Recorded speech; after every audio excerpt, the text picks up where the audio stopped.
sorry. Hi everybody, my name is Michelle. I'm from Colorado Wolf and Wildlife Center, and this here is Kenai, and we're going to do a couple of topics today for our weekly wolf blog. Obviously Kenai wants to eat the topics today. The first topic or question that we had was when the wolves are trying to come back to Colorado from Wyoming, is if there was any way to capture them before they were shot. Unfortunately, Colorado does not have a reintroduction program. There was a little bit of talk about reintroducing wolves into the state a couple of years ago, but unfortunately Colorado is pretty anti-wolf, so there's no reintroduction program planned, and unfortunately there is no way to capture any dispersing wolves and actually reintroduce them into the state. They have to just make it on their own. That's according to Colorado policy. Now, unfortunately, for wolves trying to come down from Wyoming, they usually don't make it past the first 3 counties, according to our state wildlife biologists, because they're probably getting poached.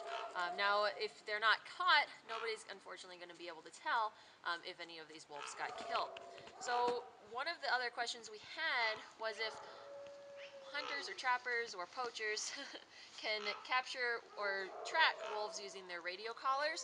And while it's not necessarily, they're not able to track a wolf with a radio collar unless they had the information for that collar, it has happened before, especially with Mexican gray wolves. There was a big thing a couple years ago where U.S. Fish and Wildlife Service and the local state and game departments were providing radio collar information to ranchers in the hopes that they would use it proactively to watch where the wolves were and make sure that their cattle weren't in the area.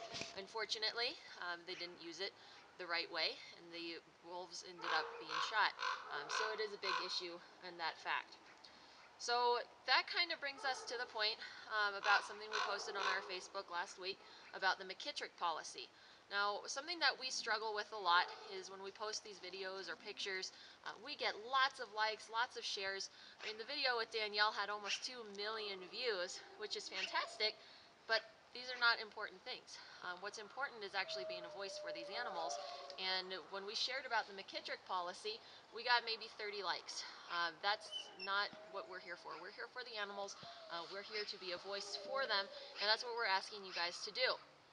So if you didn't see our post about the McKittrick policy, it's the policy that allows people to shoot and kill animals under the Endangered Species Act with absolutely no consequences by basically saying that they thought it was something else. It originally started in Montana when a person shot a wolf and claimed he thought it was someone's dog. And that was where the policy was founded. So, unfortunately, you all probably know by now that the wolf that had been seen in the Grand Canyon, now named Echo, was actually shot and killed in Utah a few weeks ago. Unfortunately, the person who had shot and killed her is claiming that he thought she was a coyote. Now, how a wolf looks anything like a coyote, that's a question all on its own, because these guys at 70 to 100 pounds, they don't look anything like your little 20 to 50 pound coyotes.